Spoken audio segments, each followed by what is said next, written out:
বিসমিল্লাহির রহমানির রহিম। আসসালামু আলাইকুম রহমতুল্লাহি ওয়া বারাকাতুহু। রোহিতপুর উচ্চ বিদ্যালয়ের অনলাইন ক্লাসে স্বাগতম। প্রিয় শিক্ষার্থীবৃন্দ, আজকের তোমাদের জন্য নিয়ে এসেছি আমি অষ্টম, নবম এবং দশম শ্রেণীর শিক্ষার্থীদের জন্য আমি তোমাদের জন্য নিয়ে এসেছি বাংলা দ্বিতীয় পত্র ব্যাকরণ অংশ। বিদ্যালয়ে আমরা যখন পাঠদান করি তখন অনেক স্টুডেন্ট এই ব্যাকরণ অংশটি এড়িয়ে যাওয়ার চেষ্টা করো। যেহেতু তোমরা মনে করো যে বাংলা ব্যাকরণ এই অংশটিতে শুধুমাত্র নৈর্ব্যক থেকে আসে, লিখতে হয় না, এই জন্য তোমরা এই বিষয়টি সম্পূর্ণরূপে এড়িয়ে যাও। কিন্তু এটা ভবিষ্যতের জন্য কত একটা দুঃখজনক ঘটনা বা দুঃখজনক খবর, এটা আসলেই দুঃখজনক।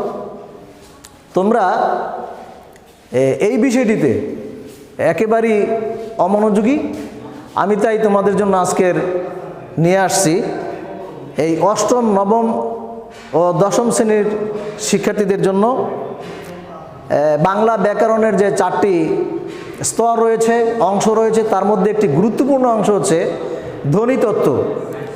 আর এই ধ্বনিতত্ত্বের যেই বিষয়টি তোমাদের আজকের ধ্বনিতত্ত্বের আলোচ্য বিষয়ের মধ্যে যে বিষয়টি আরও বেশি গুরুত্বপূর্ণ, সেই বিষয়টি আমি তোমাদের মাঝে আজকের উপস্থাপনা করব।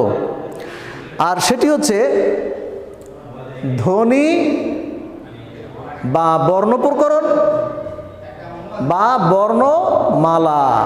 এই বিষয়টি ব্যাকরণের ধ্বনিতত্ত্বের আলোচ্য বিষয়ের একটি অন্যতম আলোচ্য বিষয় হচ্ছে এই বিষয়টি। আর শুধু যে অষ্টম, নবম, দশম শ্রেণীর জন্য বলছি তা কিন্তু নয়। এটা যারা এডমিশন টেস্ট দিতে চাও বা চাকরির ইন্টারভিউ যারা দিতে চাও, হ্যাঁ, তারাও আমাদের বিশেষ করে আজকের আমার এই যে বিশেষ করে আজকের ক্লাসটা, সেটা কিন্তু তোমরা লুফিয়ে নিতে পারো। এই জন্যই তোমাদের জন্য আজকের আমার এই পরিবেশনা। তো আমি মনে করি আমাদের এই ক্ষুদ্র প্রচেষ্টাটা তখনই তোমাদের সার্থক হবে যখন তোমরা এখান থেকে কিছু না কিছু উপকৃত হতে পারবে। আমার লেকচারটা শুনে, আমার বক্তব্য শুনে তোমরা উপকৃত হতে পারবে, এই জন্যই আমাদের এই আয়োজন। তো শুরুতেই তোমাদের আপনাদের বলে দিচ্ছি যারা আমার এই অনুষ্ঠান, এই ক্লাস যারা উপভোগ করছেন বা উপভোগ করছো, অবশ্যই আমাদের রোহিতপুর উচ্চ বিদ্যালয়ের আমাদের এই চ্যানেলটি তোমরা সাবস্ক্রাইব করে নিয়ে, তাহলেই তোমরা আমাদেরকে একের পর এক পাইতে থাকবে।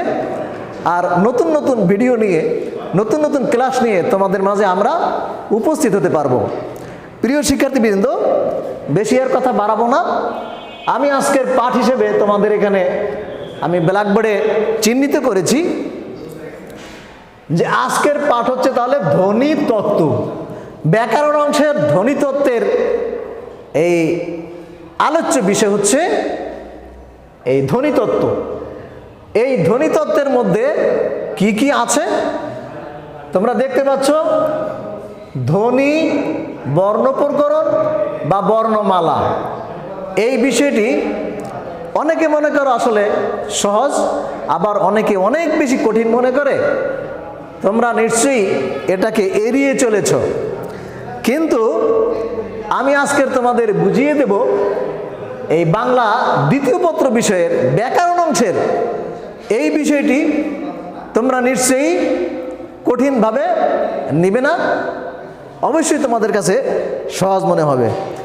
আসি আমরা অষ্টম, নবম, দশম শ্রেণী যারা জিএসসি পরীক্ষা দিবে, এই বছর না হলেও তো স্কুলে মূল্যায়ন হবে অথবা বৃত্তি পরীক্ষা হবে, তখন কিন্তু তোমাদের অবশ্যই প্রয়োজন পড়বে বাংলা দ্বিতীয় পত্র ব্যাকরণ বইয়ের অষ্টম শ্রেণীর দ্বিতীয় পরিচ্ছেদে এই বিষয়টি রয়েছে। আর নবম, দশম শ্রেণীর বইয়ে দ্বিতীয় অধ্যায় প্রথম পরিচ্ছেদে এই ধ্বনিতত্ত্বের যে ধ্বনি ও বর্ণপ্রকরণ, এই বিষয়টি কিন্তু এখানে আলোচনা করা হয়েছে। তো শুরুতে আসি আমরা, ধ্বনি কি জিনিস আর বর্ণ কি আর বর্ণমালা কি, এই বিষয়টা তোমাদেরকে বুঝিয়ে দেওয়ার জন্য আমি তোমাদের আজকের সংজ্ঞা বলবো। সংজ্ঞাটা কি তাহলে? আগেই জানিয়ে দিচ্ছি যে ধ্বনি হচ্ছে আওয়াজের নাম, যাকে ইংলিশে বলা হয় সাউন্ড। তোমরা নিশ্চয়ই যখন ইংলিশ পড়ো তখন সাউন্ড সম্পর্কে তোমাদের ধারণা আছে। সুতরাং এই ধ্বনিতত্ত্বের বা ধ্বনির যে অংশ, সেখানে রয়েছে বর্ণ, বর্ণমালা। আর এই ধ্বনির বিশেষ করে মানে যে সংজ্ঞাটা, অর্থাৎ যেই বর্ণমালা বা মানে যেই ধ্বনি মূলত যে আওয়াজ আমরা করে থাকি আমাদের মুখ গহ্বর দিয়ে, যেই আওয়াজটা বের হয় মূলত সেটাই হচ্ছে ধ্বনি। আর বর্ণ, বর্ণমালা, বর্ণ ও বর্ণমালা হচ্ছে এটি হচ্ছে ধ্বনি লিখে প্রকাশের সাংকেতিক চিহ্ন। এটা হচ্ছে সম্পূর্ণ সাংকেতিক চিহ্ন।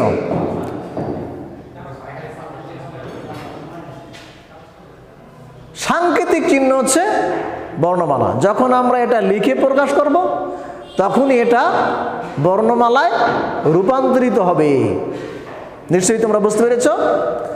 তো বর্ণমালা বা বর্ণ বা ধ্বনি, এটা যখন আমরা আলোচনা করব তখন আমরা এর মধ্যে দুটি বিষয় চলে আসবে। অর্থাৎ এই ধ্বনিটা দুটি প্রকার এটা চলে আসবে। একটা হচ্ছে স্বরধ্বনি বা স্বরবর্ণ, আর একটা হচ্ছে ব্যঞ্জন ধ্বনি বা ব্যঞ্জন বর্ণ।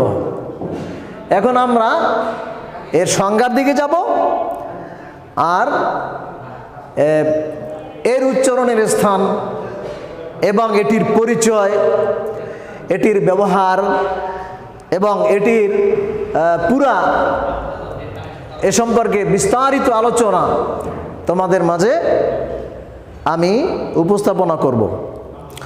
তো আমরা সংজ্ঞাটা জানিয়ে দিলাম যে আসলে ধ্বনি হচ্ছে আমাদের মুখ গহ্বর দিয়ে যে আওয়াজ উচ্চারিত হয়, অর্থাৎ যে সাউন্ড উচ্চারিত হয়, সেটি হচ্ছে মূলত ধ্বনি। বাকযন্ত্রের সাহায্যে মূলতই মুখ গহ্বরের ভিতরে আমাদের বাকযন্ত্র রয়েছে, সেই বাকযন্ত্রের সাহায্যে কিন্তু এটা উচ্চারিত হয়। আর এই ধ্বনি প্রকাশের সাংকেতিক চিহ্ন, সাংকেতিক চিহ্ন, ধ্বনি প্রকাশের সাংকেতিক চিহ্ন হচ্ছে বর্ণ বা বর্ণমালা। আসি এবারে স্বরবর্ণ আমরা আলোচনা করব। প্রথমত আমরা আলোচনা করব কি? স্বরবর্ণ বা স্বরধ্বনি। তো যে সকল ধ্বনি বা সাউন্ড মানুষের মুখের গহ্বর দিয়ে উচ্চারিত হওয়ার সময় বাকযন্ত্রের মুখ গহ্বরের ভিতর দিয়ে ফুসফুস তাড়িত যে আওয়াজ, তা কোনো বাকযন্ত্রের সাথে ধাক্কা না লেগে সরাসরি উচ্চারিত হয়। ফুসফুস তাড়িত হয়ে বাকযন্ত্রের কোথাও বাধা না পেয়ে সরাসরি উচ্চারিত হয়, তার নাম হচ্ছে স্বরধ্বনি। আর এই স্বরধ্বনিটি যখন আমরা লিখে উচ্চারণ করি তখন ওটার নাম হচ্ছে স্বরবর্ণ। বা লিখে যখন আমরা সাংকেতিক চিহ্ন দিয়ে যখন আমরা লিখে প্রকাশ করি তখন ওটার নাম হচ্ছে স্বরবর্ণ। আমরা জেনে নেব স্বরবর্ণ বা স্বরধ্বনি কয়টি। স্বরধ্বনি বা স্বরবর্ণ কয়টি, এটা বাংলা ভাষা লেখার জন্য, বলার জন্য, বোঝার জন্য, জানার জন্য এই স্বরবর্ণের মূলত যে ব্যবহারগুলি রয়েছে সেটা তোমরা জেনে নাও। সেটা হচ্ছে মোট স্বরবর্ণ হচ্ছে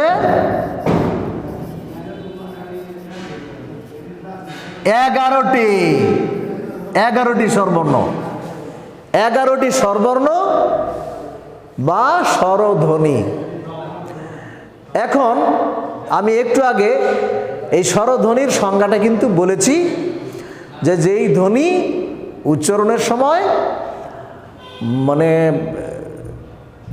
ফুসফুস তাড়িত হয়ে কোনো বাকযন্ত্রের বাধা প্রাপ্ত ছাড়াই উচ্চারিত হয় সেটার নাম হচ্ছে স্বরধ্বনি বা স্বরবর্ণ। এই স্বরবর্ণ মোট 11টি। এই 11টি স্বরবর্ণ দুইভাবে উচ্চারিত হয়ে থাকে, ব্যবহৃত হয়ে থাকে, দুইভাবে ব্যবহৃত হয়ে থাকে। একটি হচ্ছে স্বাভাবিকভাবে, আরেকটি হচ্ছে বিলীনভাবে। আর আরেকভাবে যদি আমরা চিন্তা করতে যাই তাহলে এটি দুইভাবে ব্যবহৃত হয়। একটা হচ্ছে এটার পূর্ণরূপ, আরেকটি হচ্ছে কি সংক্ষিপ্ত রূপ। এটা কিন্তু জানার প্রয়োজন আছে। পূর্ণরূপ হচ্ছে এই স্বরবর্ণ 11টি, যেমন অ, আ, তারপর রস্বই বা দীর্ঘই ইত্যাদি ইত্যাদি। এই স্বরবর্ণগুলি এটা হচ্ছে বলতে গেলে আসল চেহারা, আসল রূপ। তার মানে এটা একেবারে প্রত্যক্ষ আমরা দেখতে পাচ্ছি। কিন্তু পূর্ণ রূপটা কিন্তু এইভাবে ব্যবহৃত হয়। যদি আমরা আমার লিখি, যদি আমরা ঈদ লিখি, তখন সেই ক্ষেত্রে আমরা পূর্ণরূপ এটা ব্যবহৃত হয়। আর একটি হচ্ছে সংক্ষিপ্ত রূপ। সংক্ষিপ্ত রূপটা হচ্ছে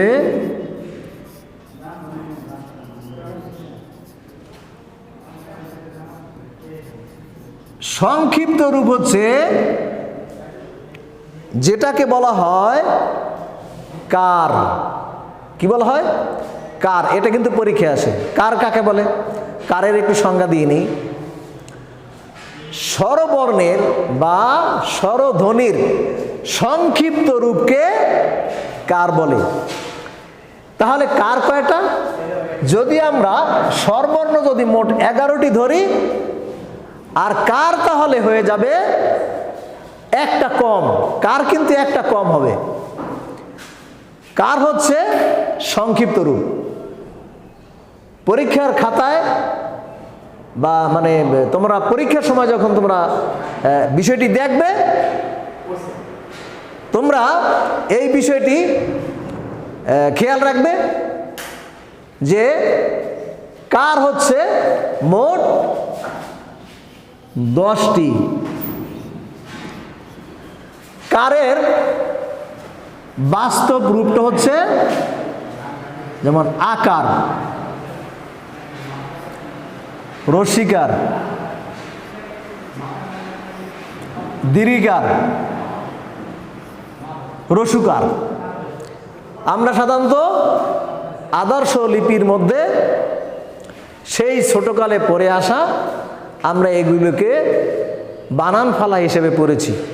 তোমরাও হয়তো পড়েছ, কিন্তু আজকের নতুনভাবে এই বিষয়টি তোমাদের মাঝে উপস্থাপনা করলাম যে এই পূর্ণরূপ বা প্রত্যক্ষ রূপ স্বরবর্ণের সেটা হচ্ছে 11টা। এটা কিন্তু পরীক্ষা আসে যে স্বরবর্ণ কয়টা। তারপর পরীক্ষা আসে যে সংক্ষিপ্ত রূপের কথা বলেছি, যে সাংকেতিক চিহ্ন স্বরবর্ণের সংক্ষিপ্ত রূপ সেটা হচ্ছে এই আকার, রস্যইকার, দীর্ঘইকার ও রস্যুকার, এরকম একেবারে ঔকার পর্যন্ত।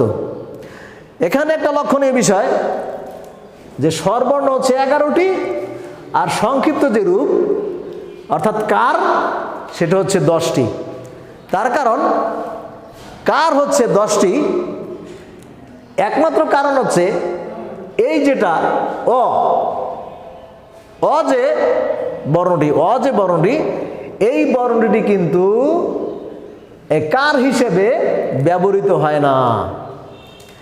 এটার দুইটা ব্যবহার রয়েছে, এর কিন্তু দুইটা ব্যবহার রয়েছে। একটা হচ্ছে স্বাভাবিকভাবে, আর একটা হচ্ছে বিলীনভাবে। স্বাভাবিকভাবে এবং বিলীনভাবে কীভাবে হচ্ছে তোমাদের একটু বুঝিয়ে দিচ্ছি। যদি আমরা লিখি অনেক, এইখানে অটা স্বাভাবিকভাবে, এটা কিন্তু কি হয়েছে, স্বাভাবিকভাবে এটার ব্যবহার হয়েছে, মানে অটা সরাসরি স্বাভাবিকভাবে ব্যবহার হয়েছে। আর যদি বলি যে করিত, হ্যাঁ, বা পরিত, এখানে তয়ের সাথে একটা বা চিতল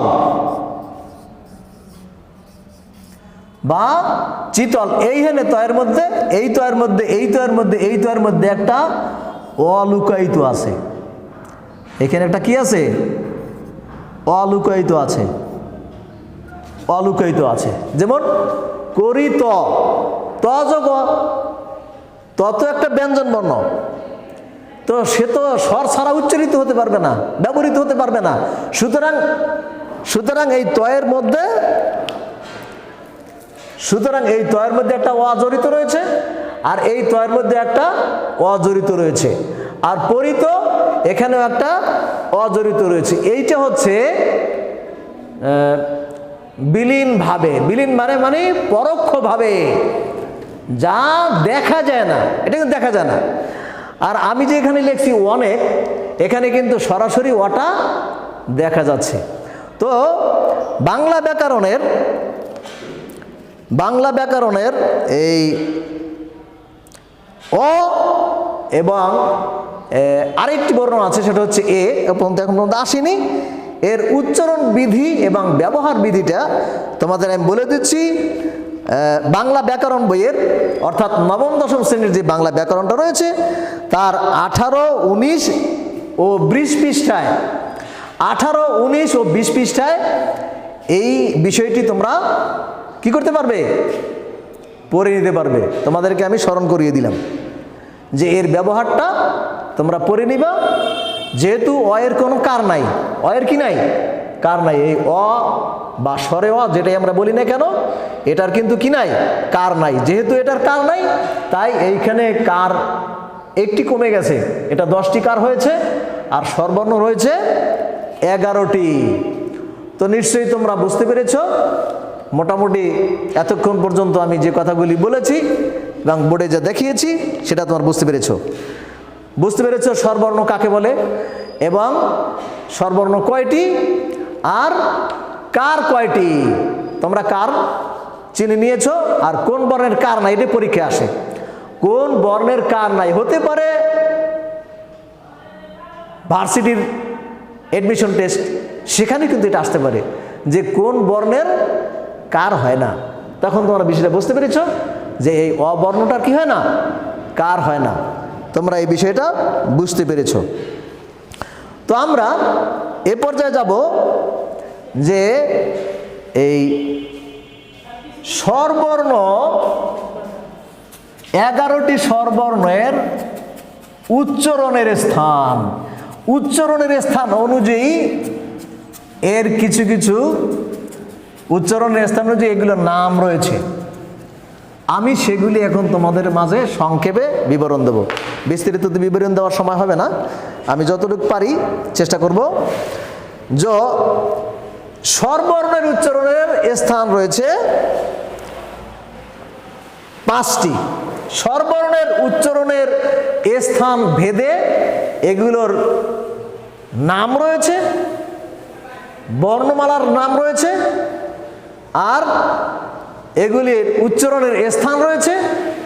যদিও তোমাদের এই বিষয়গুলি জানা থাকে, তাহলে অবশ্যই অবশ্যই তোমরা যে কোনো এক্সামে বা যে কোনো অ্যাডমিশন টেস্টে বা যে কোনো বোর্ড পরীক্ষায় তোমরা এই অ্যান্সারটা অবশ্যই করে নিতে পারবে, যদি কিনা আমার বক্তব্যটা মনোযোগ সহকারে দেখো, আর তা যদি পাঠ্যপুস্তকের সাথে মিলিয়ে দেখো, তখন তোমরা বুঝতে পারবে যে বিষয়টি আসলেই খুবই সহজ। প্রথম হচ্ছে কণ্ঠবর্ণ। কণ্ঠ বা জিহ্বামূলীয়। কণ্ঠ বা জিহ্বামূলীয়, যেমন অ, আ। খেয়াল করেছো তো উচ্চারণের সময় মুখ গহ্বরের ভিতরে বাকযন্ত্রের কোথাও ধাক্কা না লেগে তারপর কিন্তু এটা উচ্চারিত হয়েছে। তাহলে এটা হচ্ছে সরাসরি আমাদের এই কণ্ঠ থেকে উচ্চারিত হয়েছে বা জিহ্বার মূল থেকে উচ্চারিত হয়েছে। জিহ্বা মূল, এই জন্য এটাকে জিহ্বামূলীয় বর্ণ বা কণ্ঠস্বর বর্ণ বলা হয়। সেটি হচ্ছে কি কি? একটা হচ্ছে স্বরে অ, আর একটা হচ্ছে কি স্বরে আ। এই দুইটা বর্ণ হচ্ছে কণ্ঠস্বর বর্ণ। এই দুইটাকে কি বলা হয়? কণ্ঠস্বর বর্ণ বলা হয়। এরপরে রয়েছে তালব্য। তালব্য স্বরবর্ণ। তারপর রয়েছে কি তালব্য স্বরবর্ণ। ব্যাকরণের বিধি অনুযায়ী আমরা যদি উচ্চারণ করতে যাই আর বাস্তবেও যদি এর উচ্চারণ করতে যাই বা দেখতে যাই, তখন আমরা দেখব যে বাকযন্ত্রের সাহায্যে কিন্তু মোটেও স্পর্শ করেনি, কাছাকাছি চলে গেছে, একদম কাছাকাছি চলে গেছে উচ্চারণ করার ক্ষেত্রে। এটা কিন্তু কি হয় নাই, ঘর্ষণ লাগেনি। যেহেতু ব্যঞ্জন ধ্বনি, স্বরধ্বনি বা স্বরবর্ণের আলোচনা, তাই তালব্য বর্ণ হচ্ছে হ্রস্ব ই, দীর্ঘ ই। এই দুইটি হচ্ছে তালব্য স্বরবর্ণ। তারপর হচ্ছে ওষ্ঠ স্বরবর্ণ। ওষ্ঠ ওষ্ঠ হচ্ছে হ্রস্ব উ আর দীর্ঘ উ। এই দুইটা হচ্ছে ওষ্ঠ স্বরবর্ণ। মুখটা একটু গোল হয়ে যাবে, ঠোঁটটা একটু গোল হয়ে যাবে, বোঝা যাবে যে এটা ওষ্ঠ স্বরবর্ণ। যেমন হ্রস্ব উ, মুখটা একটু কি হয়ে গেল, গোলাকার হয়ে গেল। তারপরে দীর্ঘ উ, আমরা কিন্তু ধাক্কা লাগাইনি, ধাক্কা কিন্তু লাগেনি, বাস্তব প্রেক্ষিতেও কিন্তু আসলে ঠোঁটে ঠোঁটে কি লাগে নাই, ধাক্কা লাগেনি। হ্যাঁ, ধাক্কা লাগবে ওই যে ব্যঞ্জন বর্ণে, সেটা পরে আসতেছি আলোচনায়। হ্যাঁ, যেমন প ফ যখন আসবে। তো যাই হোক, যে কথা বলছি, ওষ্ঠ স্বরবর্ণ হচ্ছে এই হ্রস্ব দীর্ঘ। আর এরপরেটা হচ্ছে মূর্ধা। মূর্ধা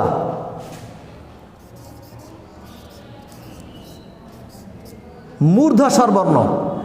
মূর্ধা স্বরবর্ণ হচ্ছে একটি মাত্র মূর্ধা স্বরবর্ণ, সেটা হচ্ছে রি। এই রিটা হচ্ছে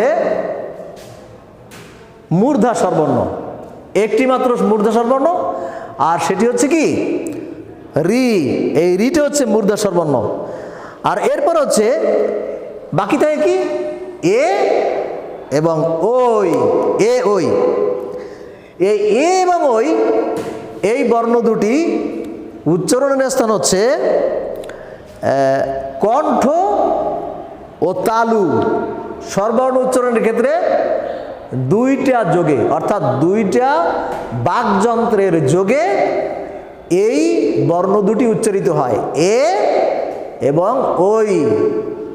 এ এবং ওই, এই দুটো বর্ণ উচ্চারণের ক্ষেত্রে এটাকে বলতে হবে কণ্ঠ তালব্য। এটাকে আমরা কি বলবো? কণ্ঠ তালব্য বলবো। খেয়াল করো, এটাকে বলা হবে কণ্ঠ তালব্য।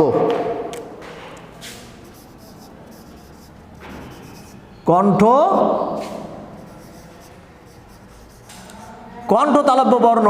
কণ্ঠ তালব্য অর্থাৎ কণ্ঠ ও তালু। কণ্ঠ ও তালু এই দুইটা বাকযন্ত্রের সম্মিলনে এই বর্ণটি উচ্চারিত হয়। কণ্ঠতালব্য, কণ্ঠতালব্য হচ্ছে হ্যাঁ এ ওই, এই দুইটা। আর তারপরে রয়েছে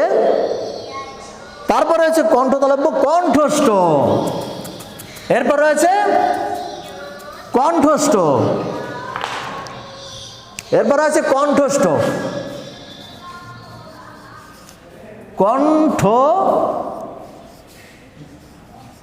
কণ্ঠস্থ, কণ্ঠস্থ স্বরবর্ণ, কণ্ঠ যোগ ওষ্ঠ, এই বর্ণ দুটি হচ্ছে কণ্ঠ ও ওষ্ঠ।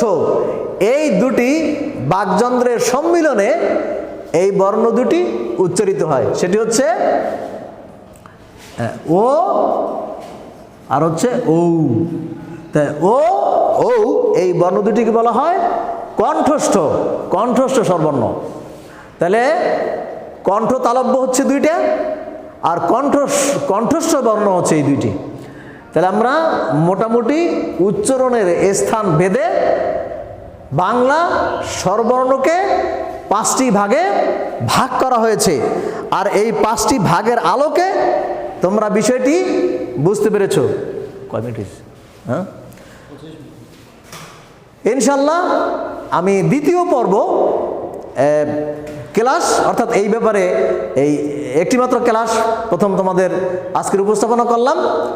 পরবর্তী ক্লাসে ব্যঞ্জনবর্ণ এবং স্বরবর্ণের আরও কিছু কথা রয়েছে, সেই বিষয়টি তোমাদের সামনে পরবর্তী সময় উপস্থাপনা করব।